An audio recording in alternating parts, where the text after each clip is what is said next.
नमस्कार, मैं कमलेश कबीर आपका एक बार फिर स्वागत करता हूं इस नए एपिसोड में। आज के इस एपिसोड में हम बात करेंगे महागठबंधन की। बिहार में आज पहले चरण के जो नामांकन थे उनका आखिरी दिन, और ऐसी स्थिति में जहां एक तरफ एनडीए जिसने अपने सभी सीटों के ऊपर, या हम कहें कि सीट शेयरिंग के बाद ऑलमोस्ट जो प्रक्रिया है नामांकन की वो पूरी कर चुका है। भारतीय जनता पार्टी 101 सीटें सामने आ चुका है, जेडीयू 101 सीटों पर चुनाव लड़ रही है। इसके अलावा चिराग पासवान की जो पार्टी है वो 29 सीटों पर चुनाव लड़ रही है, और देर रात को जो है वो खबर थी कि सभी सीटों के ऊपर प्रत्याशी फाइनल कर दिए हैं चिराग पासवान ने।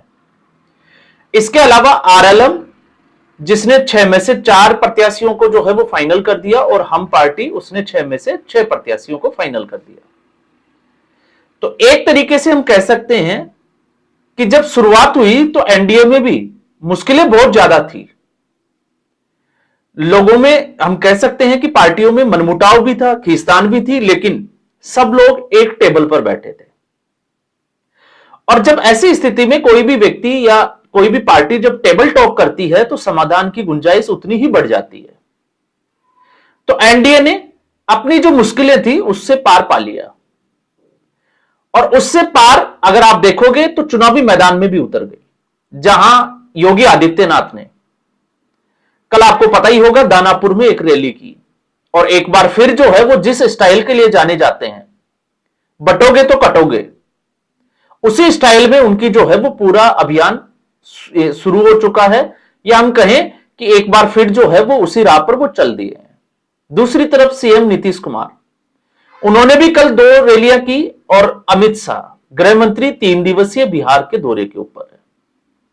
तो एक तरीके से एनडीए जो है वो बहुत आगे निकल चुकी है। दूसरी तरफ आज जब मैं सुबह ये वीडियो बना रहा हूं तो आपको पता है कि आज नामांकन का आखिरी दिन है, और ऐसी स्थिति में महागठबंधन सीट शेयरिंग, कौन सी पार्टी कितनी सीटों पर चुनाव लड़ रही है, अभी यह तय नहीं हो पाया है।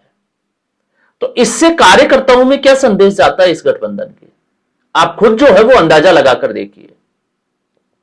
दूसरा, कांग्रेस पार्टी के जो नेता थे कृष्णा अल्लावरू, राजेश राम, इसके अलावा और भी दूसरे नेता, पटना एयरपोर्ट पर उनका जिस तरीके से जूतों के साथ स्वागत हुआ, यह भी जो है वो हमें जहन में जरूर रखना चाहिए कि यह घटना क्यों हुई।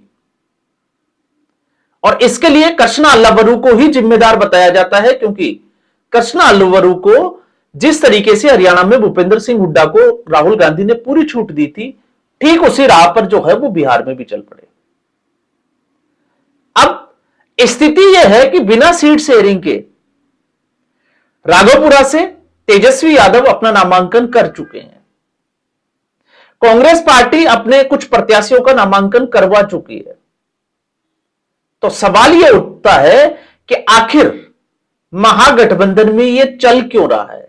और जब हम इसको समझने की कोशिश करते हैं तो आपको राहुल गांधी के 4 दिन अगर आप ट्रेस करके देखोगे तो आपको पूरा गणित समझ में आ जाएगा। अब मैं 4 दिन क्यों कह रहा हूं, आप याद करिए 13 अक्टूबर जिस दिन तेजस्वी यादव, लालू यादव और राबड़ी देवी तीनों ही दिल्ली में थे। हालांकि वो आए अपने निजी मामले की वजह से थे, क्योंकि उनका कोर्ट में, रावज एवेन्यू कोर्ट में सुनवाई होनी थी। उनकी पर्सनल अपीयरेंस थी वो रखी गई थी, क्योंकि आईआरसीटीसी मामले में और लैंड फॉर जॉब्स मामले में आरोप तय होने थे। तो तेजस्वी यादव, या मैं कहूंगा कि यादव परिवार के ऊपर आरोप तय हो चुके हैं। तो तेजस्वी यादव के ऊपर धाराएं लगी है 120B और 420। अब ऐसी स्थिति में अगर आरोप सिद्ध हो जाते हैं ट्रायल के बाद में, तो तेजस्वी यादव को कम से कम 2 साल की सजा, और 2 साल की सजा का मतलब आप समझ सकते हैं कि अगर वो जीत जाते हैं तो वो किसी भी पद पर नहीं रह सकते, उनको इस्तीफा देना ही पड़ेगा। हालांकि जीतने की उम्मीद जो है वो अब ना के बराबर है, लेकिन फिर भी राजनीतिक तौर पर जो है वो अगर हम आकलन करके देखें तो कानून बना हुआ है कि 2 साल की सजा मतलब आपका इस्तीफा। तो तेजस्वी यादव की एक समस्या। दूसरी समस्या, उसी दिन जब हम 13 अक्टूबर की बात करते हैं तो मुकेश सहनी ने यह कहा था कि महागठबंधन में सब कुछ ठीक नहीं चल रहा है, स्वास्थ्य खराब है, लेकिन सभी डॉक्टर दिल्ली में उपलब्ध है। तो इसका मतलब यह था कि सारे नेता जो है वो महागठबंधन के, और महागठबंधन के नेता कौन है इस वक्त? तेजस्वी यादव और राहुल गांधी, बस दो ही फेस है। दोनों दिल्ली में थे, लेकिन तेजस्वी यादव की ना राहुल गांधी से मुलाकात होती है और ना ही मल्लिकार्जुन खड़गे से मुलाकात होती है। तो मुलाकात किससे होती है? केसी वेणुगोपाल से। इससे साफ तौर से यह दिखाई देता है कि राहुल गांधी तेजस्वी यादव से मिलना ही नहीं चाह रहे थे। और सीट शेयरिंग का जो फॉर्मूला था उस पर कोई सहमति नहीं बनी, और उसके बाद तेजस्वी यादव, लालू प्रसाद यादव जो है वो बिहार को लौट गए। तो यह है 13 अक्टूबर की कहानी। अब हम आते हैं 14 अक्टूबर को। 14 अक्टूबर को राहुल गांधी चंडीगढ़, आपको पता है हरियाणा में आईपीएस पूरण सिंह, उन्होंने सुसाइड किया। अब यहां पर राहुल गांधी पहुंचे इस परिवार को सांत्वना देने के लिए, हम कह सकते हैं श्रद्धांजलि, लेकिन मैं श्रद्धांजलि कम, राहुल गांधी का दलित कार्ड का जो एंगल है वो ज्यादा इसमें नजर आता है। तो एक तरीके से वो दलित कार्ड खेलने पहुंच गए चंडीगढ़। अब चंडीगढ़ के बाद राहुल गांधी निकल जाते हैं शिमला के लिए 14 अक्टूबर की शाम को। अब आप सोचकर देखिए, 16 दिन बिहार में वोटर अधिकार यात्रा करने के बाद में राहुल गांधी फीडबैक के बजाय, बिहार में डेरा डालने के बजाय चले जाते हैं दक्षिणी अमेरिका, कोलंबिया। और कोलंबिया में लंबा समय जो है वो स्पेंड करने के बाद में वो भारत आते हैं, और भारत आने के बावजूद जो महागठबंधन की समस्या है उसकी तरफ राहुल गांधी का कोई ध्यान नहीं है। तो इससे एक चीज समझ में आती है कि कहीं राहुल गांधी जानबूझकर तेजस्वी यादव को कमजोर तो नहीं कर रहे हैं, और 100% जो है वो नजर भी यही आता है, क्योंकि तेजस्वी यादव कमजोर होंगे तो अगली बार राहुल गांधी का गेम प्लान जो है वो कामयाब होगा। तो 14 अक्टूबर राहुल गांधी शिमला पहुंच जाते हैं। अगले दिन 15 अक्टूबर को राहुल गांधी वापस दिल्ली आते हैं शाम को। और 15 अक्टूबर को ही आपको पता होगा कि बिहार में जो है वो कांग्रेस पार्टी के नेता पहुंचते हैं, कृष्णा अल्लावरू, राजेश राम और उनके साथ में शकील अहमद खान। तीनों का जो है वो जूतों से स्वागत होता है। वो क्यों होता है, कैसे होता है, हम उसके ऊपर पहले ही चर्चा कर चुके हैं। तो सवाल यह है कि आखिर कांग्रेस पार्टी के बड़े नेता जिनको पटना में होना चाहिए वो पटना में क्यों नहीं है?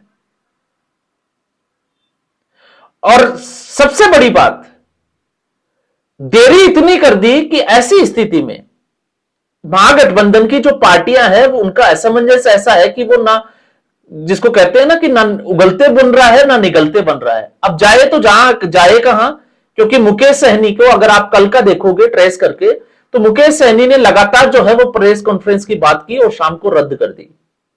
अब मुकेश सहनी के पास, अगर राजनीतिक तौर पर आप समझोगे तो अमित शाह उनको राजनीति में लेकर आते हैं और अमित शाह को राजनीतिक गुरु भी मानते हैं, लेकिन अब एनडीए में भी नहीं जा सकते क्योंकि उधर तो सीटों का फाइनल भी हो चुका है, प्रत्याशियों के नाम जो है वो तक फाइनल हो गए।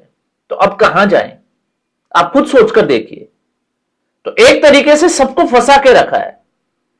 और फिर उसके बाद में कल पूरे दिन राहुल गांधी दिल्ली में रहे। जो समस्या थी उसका समाधान करने के बजाय वो दिल्ली में जो है वो आराम फरमा रहे थे, क्योंकि शिमला से लौटे होते थे चंडीगढ़ और फिर शिमला, तो उसके बाद में थोड़ी थकान थी। तो थकान की वजह से राहुल गांधी दिल्ली में जो है वो आराम फरमा रहे थे, क्योंकि आपने देखा होगा 16 दिन की वोटर अधिकार यात्रा के बाद थकान इतनी ज्यादा थी कि राहुल गांधी को जो है वो विदेश जाना पड़ा थकान मिटाने के लिए। तो आप समझ सकते हैं राहुल गांधी की राजनीति। और जब आज हम नामांकन का आखिरी दिन है, ऐसी स्थिति में बड़ा जरूरी था कि राहुल गांधी अपनी टीम के साथ, मल्लिकार्जुन खड़गे और भी लोगों के साथ वो पटना पहुंचते, तेजस्वी यादव से बात करते और इस मसले को सुलझाते। लेकिन आज का कार्यक्रम भी मैं आपको बता देता हूं राहुल गांधी का। राहुल गांधी आज पहुंचेंगे हरिओम वाल्मीकि के घर उत्तर प्रदेश के फतेहपुर, जिनकी हत्या कर दी गई थी, क्योंकि यहां पर राहुल गांधी को दलित कार्ड खेलना है और अपने आप को एक बहुत बड़ा नेता बनाना है। आप समझ सकते हैं। और फिर उसके बाद में राहुल गांधी फतेहपुर से बिहार नहीं जाएंगे, यह भी मैं आपको बता देता हूं, क्योंकि उसके बाद में राहुल गांधी का प्रोग्राम है गुवाहाटी जाने का, जुबिन गर्ग के घर पर। जुबिन गर्ग जो एक सिंगर है और जिसकी विदेश में मौत हो गई थी। तो राहुल गांधी के पास इन सब के लिए जो है वो समय है। हरिओम वाल्मीकि के घर कल भी जाया जा सकता है, परसों भी जाया जा सकता है। जुबिन गर्ग के घर जिसकी हत्या हुई है उसके घर 2 दिन बाद भी जाया जा सकता है। आईपीएस पूरन सिंह वो समझ में आता है, लेकिन उसके बाद शिमला क्यों, पटना क्यों नहीं? तो आप सोचकर देखिए एक बार कि क्या ये स्क्रिप्ट जो है वो सिर्फ और सिर्फ तेजस्वी यादव को बर्बाद करने के लिए लिखी जा रही है? क्योंकि एनडीए से अब आप तुलना भी नहीं कर सकते। एनडीए जो है वो बहुत आगे निकल चुका है और महागठबंधन की जो लड़ाई है वो ग्राउंड पे अब देखी जा सकती है। जिस तरीके से समर्थक जो है वो एक दूसरे से भिड़ते हुए नजर आ रहे हैं। और ये ऐसा नहीं है कि ये सिलसिला रुक जाएगा। आप याद रखिए आगे आने वाले 3 से 4 दिन जो बड़ा डेवलपमेंट होने वाला है वो ये होगा कि आपस में 1-2 नेताओं के और जूते पड़ने वाले हैं। और कारण क्या होगा? कारण होगा असंतोष, कारण होगा एक दूसरे को जो है वो नीचा दिखाना या एक दूसरे को कमजोर करने की साजिश। यह है महागठबंधन की कहानी। और फिर भी अगर हम और आपको अगर यह लगता है कि राहुल गांधी राजनीति को लेकर बहुत सीरियस है, तो आप और हम गलतफहमी में हैं। 90 का आंकड़ा वो छू चुके हैं, नर्वस 90s में चल रहे हैं और कभी भी वो सेंचुरी की जो है वो क्लियर कर सकते हैं, इसमें कोई शक नहीं है। तो आप सोचकर देखिए कि कांग्रेस पार्टी की स्थिति अपने गठबंधन में इस तरीके की है, तो वो भारतीय जनता पार्टी से लड़ाई कब लड़ेगी और कैसे लड़ेगी? क्योंकि भारतीय जनता पार्टी तो 24/7 वो चुनावी मोड में रहती है। वो 24 घंटे काम करने वाली पार्टी है।